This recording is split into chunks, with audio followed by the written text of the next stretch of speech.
Good morning, church. Let's talk about Psalm 63.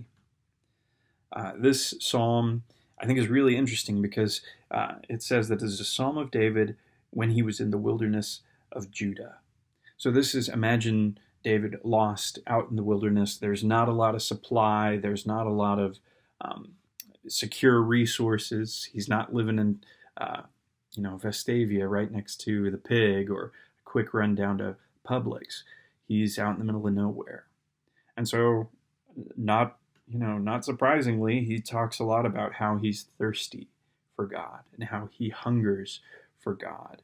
And when he gets close to God, how his soul is satisfied as with fat, rich food, and my mouth will praise you.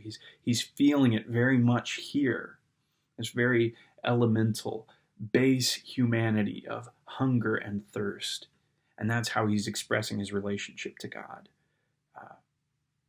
Do you ever think of your relationship to God in that way, that fundamental,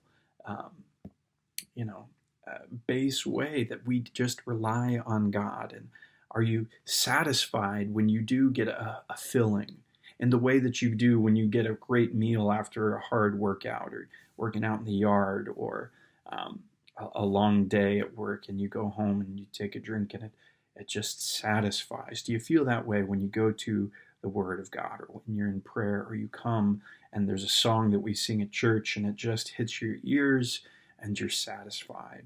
Is that the way that you feel? Is it elemental? Is it foundational? Is it just what makes you a human?